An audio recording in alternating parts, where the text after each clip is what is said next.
This is Hidden Killers Live with Tony Brueski, Stacy Cole, and Todd Michaels. I'd also like to point out that I think it's important for women, and it's something that I've gotten into in the last year. Self-defense is really important. Sure.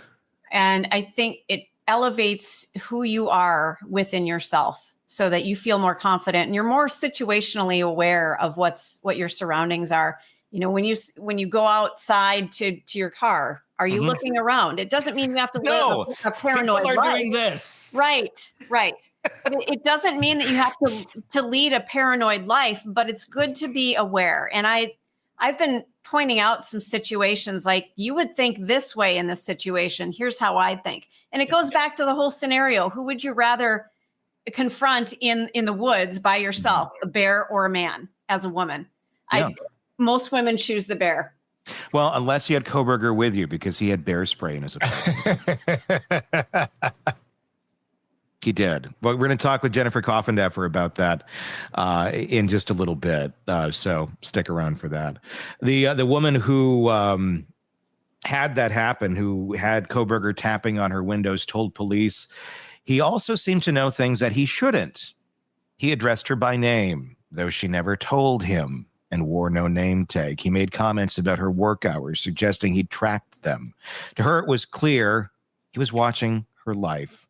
The second woman worked in the criminology department where Kohberger was a PhD student. She was an undergraduate. She said he sought her out almost daily. She rejected him, even told him plainly she was a lesbian. It didn't matter. He continued. He was going to try and convert her. One night, she was working late. As she prepared to lock up, she saw him outside, staring directly into her window. For their eyes to meet. He had to be deliberately looking in. When he entered the building, she panicked and hid in a bathroom until he left. Later, a neighbor warned her that someone had been right outside her window. Soon after, she learned that she lived across or very close to Brian Kohberger. Let me ask you this. Was this, because this is an interesting one, is this an example of Kohberger obviously not respecting anybody's boundaries, obviously not respecting anybody's life either? Is this Kohberger trying to get control? And is this more of a control move than it is a sexual move? Because if he knows that she's a lesbian and she's not attracted to him at all, does he still think, I mean, is he running from the mindset of, I can make her attracted to me? Or is he running from the mindset of, I just want to control this person? It's nothing sexual about it. It's just pure control. I bet it's both. I think this man operates from both of those perspectives. That he wants to control and he can change the narrative. Well, yeah. And maybe it doesn't matter what about anything about who she is as a human being. It's about him just consuming her for what he wants her to be. So she could say anything and it doesn't make a damn bit of difference. If he's attracted, that's all that matters. Correct. And controlling what he's attracted to is essentially the goal. Yeah. And there's no permission given to these women.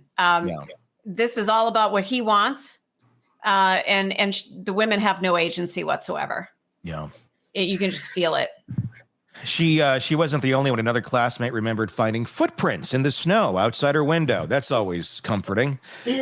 Tracks had been backtracked as though the person wanted to hide where they began. So it's like, we're doing that like as a kid. You walk in like, not backtracking, but walking in like the prints of like who's in front of you because it's easier in the snow. He kind of did that to himself, it looks like, wanting to hide where they began. Kind of. The little kid in The Shining did that. Remember when he's out in the snow and stuff like that, and he wanted to get away from the Jack Nicholson character? He backtracked in the snow in his own footprints. Add another one. Ding, ding, ding. And we actually had a comment earlier that somebody thought that his first picture looked like Jack Nicholson. Yeah, I thought that was really good. She said she was, I think it was Orchid One, I think. Mm-hmm. Thanks for the comment. It's great. That's it's not surprising. I mean, it's interesting. I mean, early on, I think we were the first ones to call it here, where we said it looks like he's trying to dress like American Psycho and nod to that and Psycho. And turns out several months later, we learned, yeah, that's exactly what he was trying to do by that initial shower photo that he took. He's mimic. He's a mimic of everything. He mimics other things. He pieces other things together. Some of it from real life, some of it from fantasy and fiction, and then lives it. That's his identity. It's all these pieces of little things. That's why I'm really curious about those pieces of those pieces of paper. Yeah. That he was holding up with those numbers on it. Because the tracks had been backtracked as though the person wanted to hide where they began. Another student reported someone trying to open their door again and again. Those reports stacked up. Women describing unwanted pursuits, intrusion at work, and fear inside their own homes. There were a lot of red flags here on this guy. A lot of red flags. But the problem, it seems, is nobody knew who was doing it for all that time. But there were enough reports about him, that somebody should have looked into him anyway, even if you take away some of this other stuff. Yeah. Because you can't tie the two together necessarily. There was enough weird shit about him. Yeah. We've all, the three of us have worked in radio, and radio tends to attract kind of similar people, like really talented people who are outgoing and creative, and then the really weird people. Mm-hmm. Oh, okay. That's right. Yeah. Okay. I'm not wrong, am I? Hey, Stacy, you want to have lunch? What? My name is Rob. Yeah. Lots of stories there. But again, what do you do when you are around these quote unquote weird people, the ones who are inappropriately touching you or inappropriately staring at you? There has to be a mechanism in our world where we can go into gear and say, okay, stop. This behavior is not okay. You need to stop doing this and advocate for yourselves. And I think a lot of times we just retreat. There are mechanisms for it. It's called firing people. And then, but if then they come back and kill you. Well, if it's not within the realm of employment, though, either, you have to. It's setting up boundaries, but they don't respect boundaries.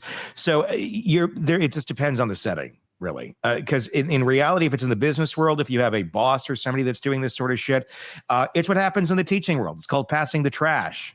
What happened in our world where we got the creepy motherfucker fired for all the shit he was doing years ago? Well, they fired him. There's not a whole lot any of us could do beyond that. We couldn't prevent him from getting further employment, which he did. It took 20 years later, and we found out he was working in a school, and we called the school and said, hey, by the way, this fucker's a little creepy. We got some stories for you, but you might want to watch the kids closely. But that's the thing. It's just they can keep going. And the way that it works in terms of hiring and firing people today, you are putting yourself up at a huge liability as an employer if you were to give a negative review or recommendation of somebody, because they could come back to you and say, well, prove it. I didn't get this job now because you said this negative thing about me. And then you got to go and deal with that. And you end up settling with somebody because they file a frivolous lawsuit, and it's a hell of a lot cheaper to make them go away than it is to fight them in court over something of that. So the odds are stacked in the deck. The deck is stacked in favor of the predators. That's how our system works. That's outside of and then that's where you have some grounds to do something within an employment situation. When it's outside of that, it's the Wild West.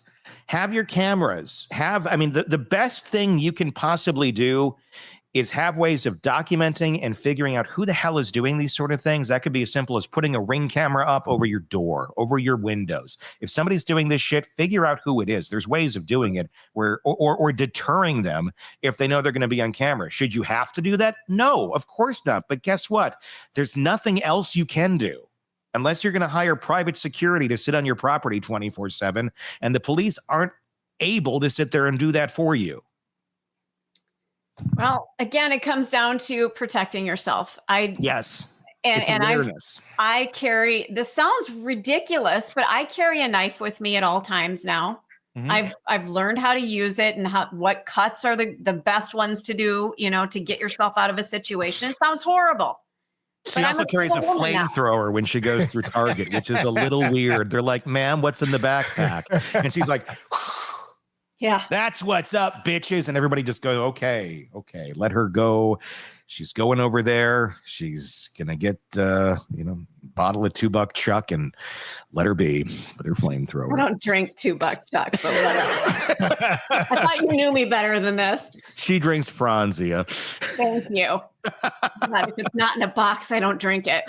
But seriously, women especially, we need to be ready to defend ourselves. And it's horrible to have to think that way, but stack the deck in your favor. And that's what I do. I've got knives all over my apartment. It sounds crazy, but I'm newly single. I'm on a ground floor Do you have a sword? Do you have a sai? Are you like Mulan? Not yet. Okay. I think you need to get him out one day and we'll just do a camera pan of all your. You can let the audience decide if it's too much. As you sit there at your house all day and your cats are telling you, it's okay. It's okay. It's okay. Stacy, the cats are really not speaking to you. There's no telepathic. I mean, that's you saying that to you, thinking the cats are saying that. Yeah, but on a serious note, we have to be ready to defend ourselves at any given time. I hope we never have to, but knowing how to do it, if some situation presents itself, that you can put up the biggest fight possible. That's what's important. I agree. I mean, I think it's one of those things where, look, if there's a problem, you have agency. Correct. You do. You can't. And I think so many people they lock up. They don't know what to do. What should I do? Like, I can't. No, you can't control them, but you can control you. Yeah. And there are things you can do to be preventative, to be prepared. Well, I shouldn't have to. You're right. You shouldn't have to. And that's where a lot of people stop going, well, I shouldn't have to do that. Well, then go be a victim. Be a victim then. That's just your choice. You are choosing to be a victim if you choose to do absolutely nothing to try and prevent something you are concerned about for your safety. We got a message from Dawn who said that the 2-finger salute means victory. No shit. Well, that's even more frightening. Thank you, Don. I'd be curious about the date on that specific one. Yeah. Because we don't have the dates. We know that these were taken after the murders, but we don't know the exact. So it's within that window. But it seemed that whole window, he was kind of in that. I'm going to guess this was closer to the front end before he got super, super paranoid and was wearing gloves. Because this doesn't seem like the demeanor of someone who's, moving trash to his parents' neighbor's trash can with surgical gloves on. This seems like he's got a little more confidence at this moment in time. Want more on this case and others? Then press subscribe now and don't miss a moment of true crime coverage from Tony Brueski and the Hidden Killers podcast.